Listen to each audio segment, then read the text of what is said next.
রোববার থেকে সব গার্মেন্টস কারখানা খুলবে। কোথাও আন্দোলন হলে শ্রম আইন অনুযায়ী সেই কারখানা অনির্দিষ্টকালের জন্য বন্ধ করে দেওয়া হবে।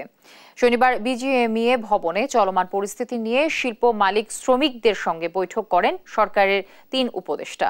চলমান অস্থিরতায় ভারতের হাত রয়েছে জানিয়ে শিল্প রক্ষায় শ্রমিকদের কাজে ফেরার আহ্বান জানান উপদেষ্টারা।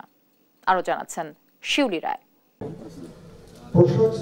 অন্তর্বর্তীকালীন সরকার দায়িত্ব নেবার পর থেকে বিভিন্ন দাবিতে উত্তাল সাভার, আশুলিয়া ও গাজীপুরের শিল্প এলাকা। গার্মেন্টস শ্রমিকদের আন্দোলনে ব্যাঘাত হচ্ছে উৎপাদন। দফায় দফায় বৈঠক আর সেনাবাহিনী মোতায়েন করেও বন্ধ করা যায়নি নাশকতা।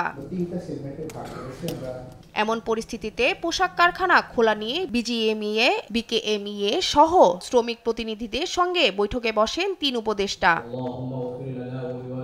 দীর্ঘ আলোচনায় সিদ্ধান্ত হয় রোববার থেকে সব কারখানা খুলবে। আন্দোলন হলে শ্রম আইন অনুযায়ী কাজ নাই, মজুরি নাই ভিত্তিতে কারখানা অনির্দিষ্টকালের জন্য বন্ধ থাকবে।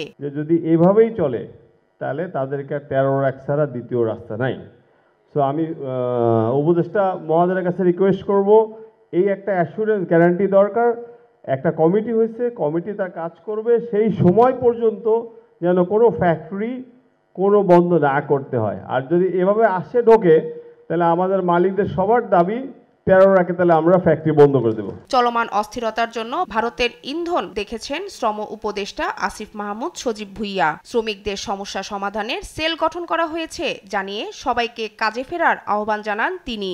শ্রমিক, মালিক, সরকার আরও যত পক্ষ আছে সবার একটা সিনক্রোনাইজেশনের মধ্য দিয়ে আমরা এই সমস্যাগুলোকে অ্যাড্রেস করব এবং সামনের দিকে এগিয়ে যেতে পারবো। এখানে ষড়যন্ত্র যে নেই তাও কিন্তু না।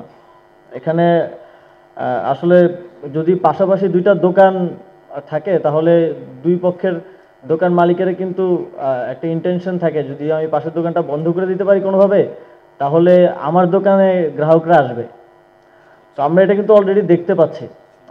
আমার নিজের চোখে পড়েছে যে আমি ভারতীয় কয়েকটা গণমাধ্যমে এবং কয়েকজন কন্টেন্ট ক্রিয়েটরকে এই ধরনের কন্টেন্ট তৈরি করতে দেখেছি যে এটাই আসলে আমাদের ইনভেস্টমেন্টের শ্রেষ্ঠ সময়। কারণ বাংলাদেশে একটা পরিবর্তন এসেছে, একটা পরিস্থিতি তৈরি হয়েছে। এই পরিস্থিতিতে আমরা আমাদের দিকে যদি বাইরেদেরকে নিয়ে আসতে পারি তাহলে এটা আমাদের জন্য একটা ভালো সুযোগ।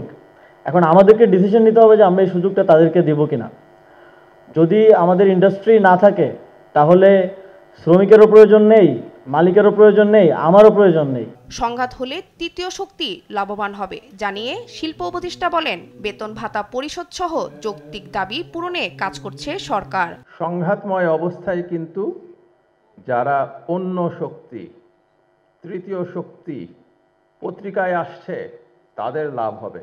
যৌথ বাহিনী কারখানা নিরাপত্তা নিশ্চিত করবে বলে আশ্বস্ত করেন সেনাবাহিনীর ৯ম পদাতিক ডিভিশনে জিওসি মেজর জেনারেল মঈন খান। যত ধরনের সহায়তা দরকার সেনাবাহিনীর পক্ষ থেকে সেটা দেয়া হবে এবং যতদিন সরকার চাবে আমাদের যত কষ্টই হোক আমরা এই গ্রাউন্ডে থাকব এবং আমরা এই আমাদের কাজ করে যাব। শিউলি রায়, দেশ টিভি, ঢাকা।